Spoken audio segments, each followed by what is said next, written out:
પ્રવણ શબ્દની વ્યાખ્યા બહુ સુંદર છે. પ્રવણ એટલે પરોવાઈ જવું.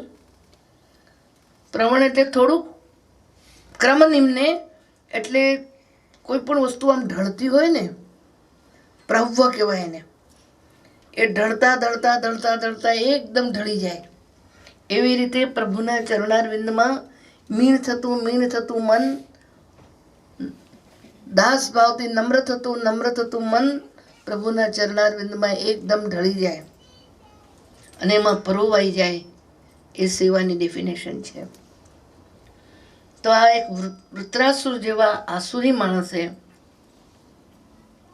અહમ હરે તવ પાદૈક મૂલ, આવડશે બોલતા? હરે તવ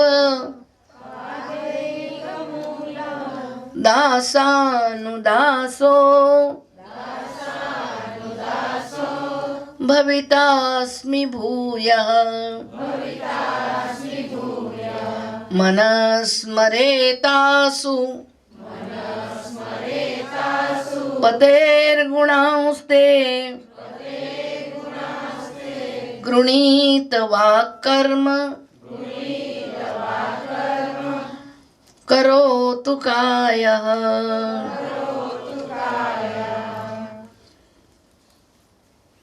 વિશેષ મારે કંઈ કહેવું નથી. જેવી બુદ્ધિ પ્રભુએ કૃપા કરીને વૃત્રાસુરની સંપાદન કરી અને એને ધર્મ પુરુષાર્થ શીખ્યો. પુષ્ટિ માર્ગે હરેર દાસ્યમ ધર્મ.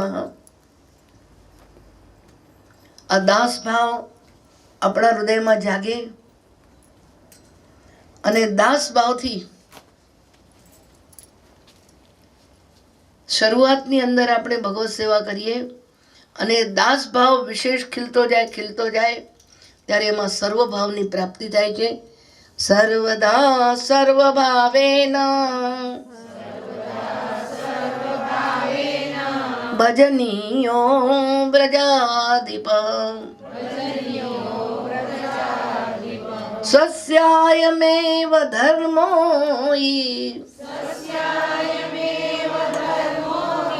નાન્ય ક્વાપી કદાચન.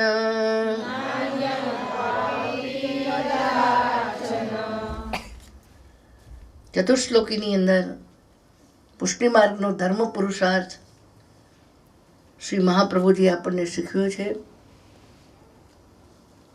શરૂઆત દાસ ભાવથી થાય છે અને પ્રભુ જ્યારે અધિકાર સંપાદન કરે છે ત્યારે એમાં સર્વભાવ જાગે છે અને એ સર્વભાવ દ્વારા હું જીવ છું ને પ્રભુ મારા સ્વામી છે એ ભાવથી જ્યારે એમાં દાસ ભાવ જાગે અને સેવા કરે એ એનો ધર્મ પુરુષાર્થ છે. આપણે હંમેશા જેટલું આપણાથી બને એટલી ભગવત સેવા કરીએ અને એ સેવા પ્રેક્ટિકલ છે. સાયન્સની અંદર થિયોરેટિકલ નોલેજ પણ છે અને પ્રેક્ટિકલ નોલેજ પણ છે.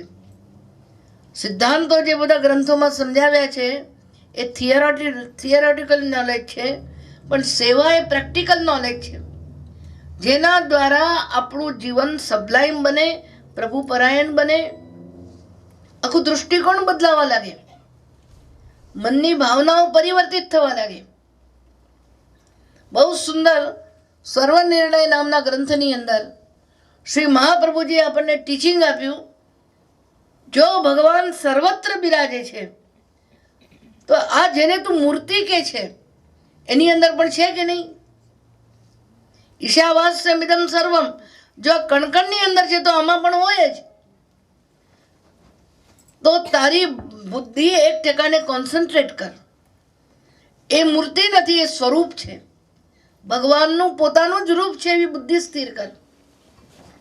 તે વગર તમે ઠાકોરજીની સેવા કરશો અને પિત્તળના કે કાચના કે પછી તમે હાથેથી લખેલા કલમના માનતા હશો તો એ કોઈ દિવસ સેવા ફળવાની નથી.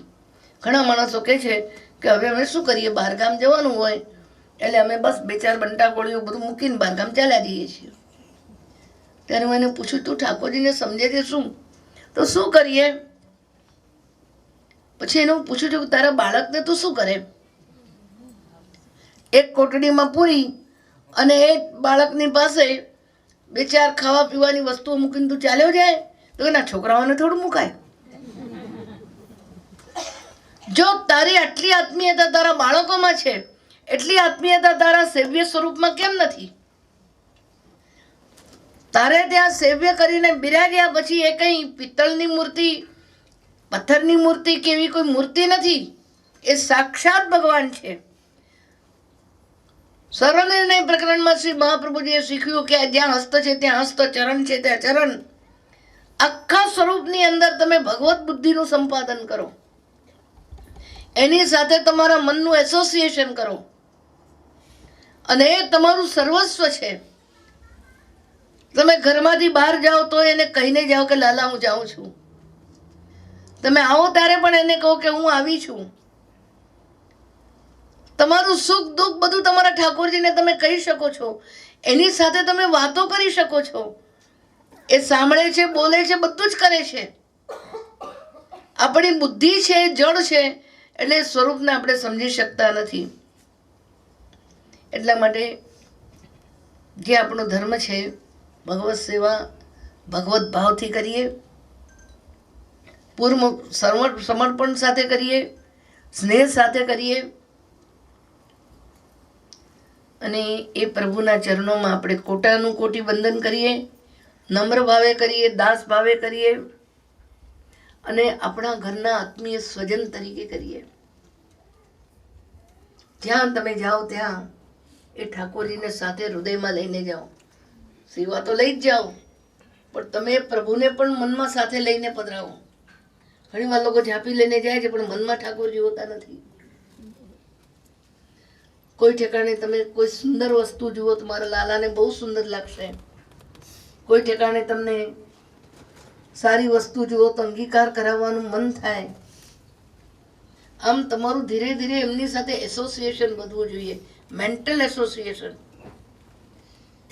સેવા કરતી વખતે ફિઝિકલ એસોસિએશન છે, પછી તમે જ્યારે વારંવાર એનું સ્મરણ કરો છો ત્યારે મેન્ટલ એસોસિએશન છે.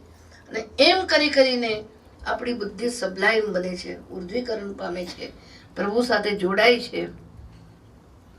તો એ પ્રભુના કાર્યમાં આપણે સદૈવ કાયાથી સેવા કરીએ, મનથી રટણ કરીએ, મુખથી અને મનથી સ્મરણ કરીએ. मैं तो रटूं सदा तेरो नाम बिरज की गलियन में, मैं तो रटूं सदा तेरो नाम, बोलो, मैं तो रटूं सदा तेरो नाम बिरज की गलियन में, मैं तो रटूं सदा तेरो नाम बिरज की गलियन में, और मिल जाए घनश्याम बिरज की गलियों में, और मिल जाए घनश्याम बिरज की गलियन में. श्याम श्याम श्याम बोलो श्याम श्याम श्याम, श्याम श्याम श्याम बोलो श्याम श्याम श्याम, राधे श्याम श्याम श्याम बोलो श्याम श्याम श्याम, राधे श्याम श्याम श्याम बोलो श्याम श्याम श्याम. बोलो कृष्ण कन्हैया. આજે મને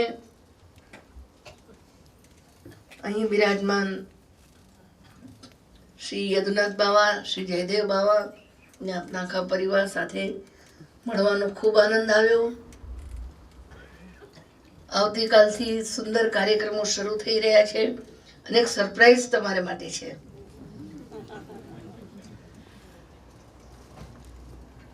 અને એ સરપ્રાઈઝ પણ બહુ સુંદર છે. એને માટે તમે તત્પર રહો. પુષ્ટિ માર્ગના 5 તત્વો, આ પશ્ચિમનું વચનામૃત બહુ સુંદર હોય છે. હું તો હમણાં આ પશ્ચિમના પિતાશ્રી શ્રી બ્રજેશ કુમારજી એમની ષષ્ઠી પૂર્તિ ઉપર અમદાવાદ ગઈ હતી, અને આખો પ્રોગ્રામ જે રીતે શ્રી યદુનાથ બાવાએ કન્ડક્ટ કર્યો, ઇટ વોઝ ફેન્ટેસ્ટિક. બહુ સારી રીતે આખો કાર્યક્રમ કોઈ બીજાને બોલાવવાની જરૂર જ ન પડી, આપે એટલી સુંદર રીતે એ ચલાવ્યો. તો એ રીતે અહીં પણ એક સરપ્રાઈઝ થવાની છે, અને એ કાર્યક્રમ ખૂબ સારી રીતે પાર પડે એવું પ્રભુના ચરણોમાં વિનંતી. આજે અહીંયા બિરાજો છો અને હું આ મંદિરમાં આવી એ પણ મારું સૌભાગ્ય છે. આપના સાનિધ્યમાં આવી એ મને પરમ આનંદ થયો. અને આ રીતે અમે સમગ્ર વલ્લભકુળ આ પાંચે આંગણાએ કથેલીએ જોડાઈને કાર્ય કરીએ તો અમારા શ્રી મહાપ્રભુજી બહુ પ્રસન્ન થશે. બોલો શ્રી વલ્લભાધીશ કી જય. શ્યામ સુંદર શ્રી યમુને શ્રી गिरिराज धरण की